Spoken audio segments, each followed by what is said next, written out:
So in today's video, we are answering a question that I have gotten quite a bit in the last few months. On my videos about using guest tickets or which passes you should buy, I keep getting this question popping up about, is everything free? Can I ride the rides? Can my guest ride the rides? Can we go to the shows? And that confused me because having gone to SeaWorld for many, many years, I have always been able to do those things for free. It's the only time I've seen something, a ride you had to pay for at SeaWorld, was the Sky Tower for a little while. It was charging you $3 to ride it. So I was confused by this question until I realized that some amusement parks have you pay for it. Maybe you can go in for free, but then you have to pay for each ride along the way. And in fact, if memory serves me correctly, that's how Disneyland operated when it first was open. You would get a book of tickets, and then you could do different rides based on the value of the ticket. So that it made more sense. It's like, there's parks like that still. I didn't realize that. Even most ride parks that just do rides here in Florida, like Fun Spots and I can't think of the other one. They have now kind of a blanket fee. You can just pay one price and do everything. It's just become simpler a little bit that way. It's a hefty price tag if it rains. We were trying to do the Andretti park that has the rides, the go-kart rides, things like that one time, and we got rained out. We got to ride go-karts 2 times, and that's it because of rain. So it was a little frustrating for the cost, but I understand now why it's pay per ticket or pay per pass. So I understand the question now. So the answer is no. You do not have to pay for rides or shows when you come to SeaWorld Orlando. Now, something to add to that is you can pay for rides if you want to. Here's the reason for that. If you are a roller coaster enthusiast, someone who loves to ride, wants to ride as many times as you can during the day, you're not going to want to wait in the rather long line. Sometimes the lines are only 30 minutes, but on a peak summer day, they can be about 2 hours long.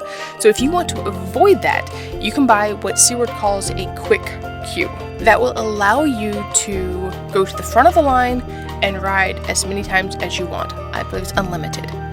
And so you can skip the line. You don't have to wait in the line for an hour, 30 minutes, and that will give you access to, I believe it's only the main big roller coasters. I'm not sure this applies to the kids coasters in Sesame Street World, Sesame Street Land, but it'll give you access to Kraken, Mako, Manta, Infinity Falls, and Journey to Atlantis.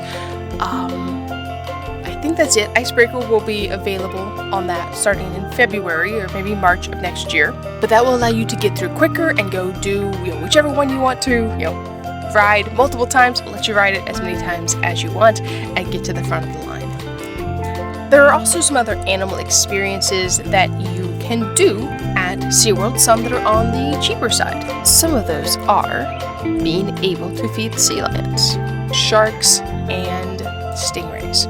So I believe it's depends on how many cartons you buy. I believe the base price is $6 to $8. I forget the price now. But you can get a carton of fish or whatever food the animals eat and be able to either hand feed it, I think, to the stingrays, or toss it to the sea lions, toss it to the sharks.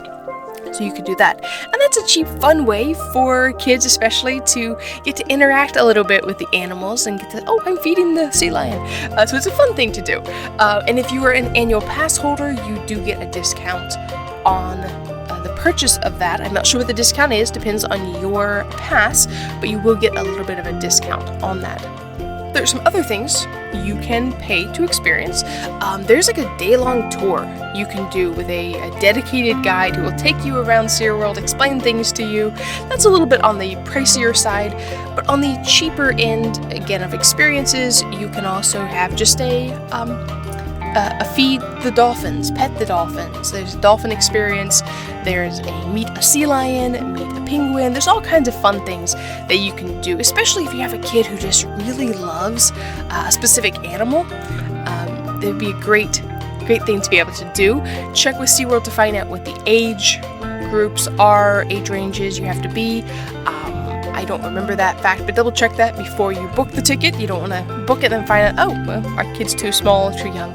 So make sure to check that out first. There's also the fun Dine with the killer whales. There used to be Dine with Shamu. Now it's like dining with killer whales or dining with orcas, where you get to have a nice meal and be able to sit and learn about the different killer whales there in SeaWorld Orlando. So that can be a fun experience as well. Getting as close kind of as you can to a killer whale can be a lot of fun. So definitely check out those different experiences if that is something you're interested in.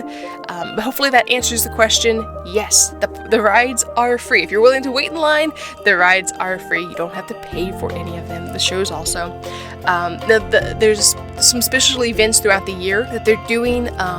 Most of those also are included. You might have to pay to like food sampling. You have to pay for that. But like the Halloween Horror Nights also, you do have to pay for that. I probably said the wrong name, but whatever their new Halloween thing is, you have to pay for that as well. So I hope that answers your question. If you have a question that you've just been wondering about, and maybe you're just not finding the answer on SeaWorld's website, or you're just not certain what the answer is, feel free to leave me a comment down below with your question.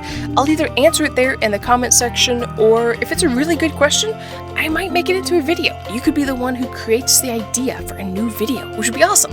So leave me a comment down below if you got some good questions. I'd be happy to answer them. So thanks for watching. See you next time on the next Ant on the Move video.